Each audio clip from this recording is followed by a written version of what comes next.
कोटा में एक बाप ने पाप की हद तो एक दो नहीं 3 बार पार किया। इस बाप ने अपनी बेटी का 3 बार सौदा किया।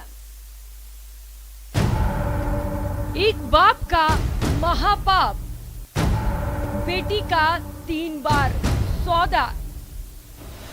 बाप बेटी के पाक रिश्ते को बाप ने बार बार नापाक किया, बार बार इस पवित्र रिश्ते को अपवित्र किया। कोटा के इस पापी बाप ने एक एक कर कई पाप किए। आइए हम आपको इस बाप का एक एक पाप बताते हैं। बाप का पाप नंबर 1, बचपन में बेटी की शादी कर दी। गौना करने के लिए 1 लाख की सौदेबाजी की। बाप का पाप नंबर 2, बेटी की दूसरी जगह रिश्ता तय कर 50,000 में सौदा किया। रुपए नहीं मिले तो रिश्ता तोड़ दिया। बाप का पाप नंबर 3, बेटी की तीसरी जगह रिश्ता तय कर 10 लाख में सौदा किया।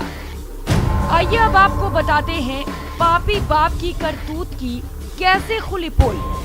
दरअसल पिता ने जब तीसरी बार अपनी बेटी का रिश्ता तय कर सौदा किया तो नाबालिग बेटी घर से फरार हो गई। पिता ने आरकेपुरम थाने में अपनी बेटी की गुमशुदगी की रिपोर्ट दर्ज करवा दी, जिसके 1 महीने बाद पुलिस ने नाबालिग को दस्तयाब कर बाल कल्याण समिति के सामने पेश किया। इसके बाद पापी बाप की पूरी असलियत सामने आ गई। बालिका से मैंने काउंसलिंग की तो उसने बताया कि 2019 में उसके परिजनों ने, उसके पिता ने उसका बाल विवाह करवा दिया था रावत भाटा निवासी के साथ। बालिका तब से ही रह रही थी लेकिन माता पिता के पास, लेकिन उसका गोना नहीं हुआ था। पिता बार बार बालिका की साइन एडवांस लेकर के और दूसरी जगह रिश्ता कर रहा था। इसके जो पहले पति है, जो बाल विवाह वाले, उनसे भी इसने गोना तभी करने की बात कही जब वो 1 लाख रुपया देने को एग्री हुई। पिता बार बार इस बच्ची के साथ मारपीट करता था और दूसरी जगह शादी के लिए जिद कर रहा था। इस जगह से 50,000 रुपये की डिमांड की गई और बात बेटी ने, इसके पिता ने मना कर दिया, 50,000 में मैं कोई सौदा नहीं करूँगा। और अभी जब लास्ट में तीसरी जगह बात चल रही थी तो वहाँ 1 लाख रुपये की, इसने 10 लाख रुपये की डिमांड की है। तो सुना आपने, बेशर्म बाप दौलत की खातिर न सिर्फ अपनी बेटी की शादी का सौदा करता रहा बल्कि उस पर जुल्म भी ढाता रहा।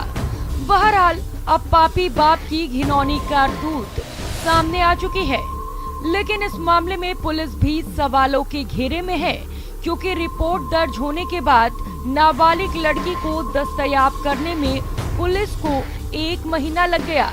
इतना ही नहीं, पुलिस को इस बात की भनक तक नहीं लगी कि नाबालिग का बाप उसका सौदा कर रहा है। न्यूज़ 18 राजस्थान के लिए कोटा से ओम प्रकाश मारू की रिपोर्ट।